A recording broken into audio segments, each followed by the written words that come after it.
first, don't mess with Trump. That's the focus of tonight's angle. Now, when President Trump took to Truth Social to announce the ceasefire late yesterday, the atmosphere was jubilant, but with an asterisk, if both sides truly lived up to the agreement. But for whatever reason, Israel decided to proceed, a lot of people think, in bad faith and use the intervening hours to drop a hell of a lot of bombs on Iran. And Iran lobbed some too, but nothing compared to what Netanyahu authorized. At 7:15 a.m. this morning, Trump dropped his own bomb on Bibi. I'm not happy with them. I'm not happy with Iran either. But I'm really unhappy if Israel's going out this morning because the one rocket that didn't land, that was shot, perhaps by mistake, that didn't land. I'm not happy about that. You know what? We basically have two countries that have been fighting so long and so hard that they don't know what the they're doing. Do you understand that? Some of us heard the actual F-bomb. Well, marinate on that for a moment, especially considering what liberals have accused him of vis-a-vis Israel. The New Republic called him all-time Bibi lapdog among American presidents. And the regime media and Obama's henchmen, with their limited thinking, thought they had Trump pegged. He didn't know what Israel was going to do and was ultimately being goaded and dog-walked by the prime minister of Israel into this war. I think this is Bibi Netanyahu and the Israelis that convinced Trump to disregard the position of the U.S. intelligence community. And when I think of the word credibility, Brennan comes to mind. Never. Trump wants peace, and he expects and demands that our allies make good on their promises, whether regarding NATO military spending or regarding a ceasefire as important as this is.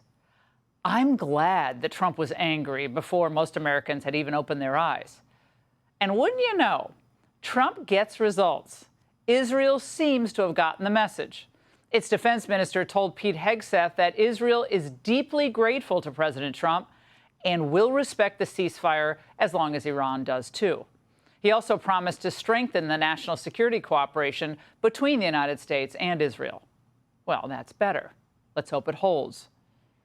Now, even though the Trump haters refuse to see it, they refuse for one moment to consider the possibility that Donald Trump is the most powerful force for peace that America has seen, certainly since Reagan. But if they could step outside of their own bubble of Trump loathing for a moment, they'd see him as something they could actually work with, not as an ideologue, but above all, as a realist who puts America first. Do you want to see regime change in Iran? No. If there was, there was. But no, I don't want it. I'd like to see everything calm down as quickly as possible. Regime change takes chaos. And ideally, we don't want to see so much chaos. So we'll see how it does. You know, the Iranians are very good traders, very good business people. And they got a lot of oil. They should be fine. They should be able to rebuild and do a good job. Now, that's a smart answer. He was never for America forcing regime change. That never works out. But of course, if the regime changed to leadership we could work with, that'd be great. I think that's his point. And politically, it's never, ever good to be on the side that seems to be hoping for the worst, hoping for inflation, hoping that tariffs drive up prices, hoping that the Fed keeps interest rates high, hoping that the ceasefire doesn't last. This ceasefire may be more in Donald Trump's imagination than in reality. I want to see evidence on the ground in real time that there is a ceasefire. I am deeply concerned that chaos and confusion seem to be the United States brand of foreign policy right now. Oh, what a sad state of affairs for my home state of Connecticut. Blumenthal's the senator there.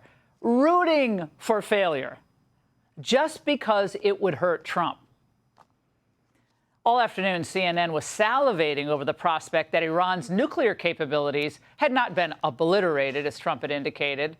Early intel indicating that the strike set back the Iranian nuclear program for months, but perhaps not entirely. The first intel assessment comes from the Defense Intelligence Agency, the Pentagon's intel wing, and this early look was apparently leaked, as its details are top secret. Now, it was reportedly based on the evidence presented by CENTCOM. Again, It is their belief that the Iranian nuclear program was set back significantly, but not destroyed. Secretary of Defense Hegseth responded to this, saying, quote, based on everything we've seen, our bombing campaign obliterated Iran's ability to create nuclear weapons. And White House Press Secretary Caroline Leavitt shot back, calling the assessment, quote, flat out wrong and a clear attempt to demean President Trump. Now, knowing President Trump, I think I know him pretty well, he's going to demand answers here. After all, before he greenlit the bombing, he wanted assurances that the bunker busters could do the trick. So if it turns out that he was given assessments that were too optimistic, then heads should roll. Today, the White House abruptly canceled its intel briefings for Congress on the Iranian strikes, which infuriated some members of the relevant committees. The administration has a legal obligation to inform Congress precisely about what is happening. I think the fact that they canceled this briefing today just goes to show how chaotic this administration really is. Clearly, the chaos and the confusion coming out of the White House made that impossible.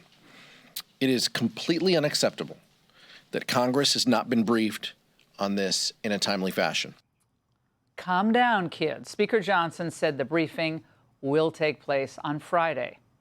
But this shows you how high the tensions are running. And look, they think they can score politically on this. They're going to do it. That's what the Democrats do. But one thing we know for sure, to all of you Trump foes out there, underestimate him at your own peril. The mullahs didn't read him right. They thought he was going to balk at intervention. Some Republicans didn't read him right. They thought he was an isolationist. And Democrats didn't read him right. They thought he'd go in half-cocked and start World War III. All of them were wrong. So don't mess with Trump. He'll fight as hard for peace as he does for border enforcement, for tax cuts, and for cutting the bureaucracy. And he has common sense. And patriotic Americans are on his side. And that's the angle. So how did this ceasefire deal between Iran and Israel actually get negotiated?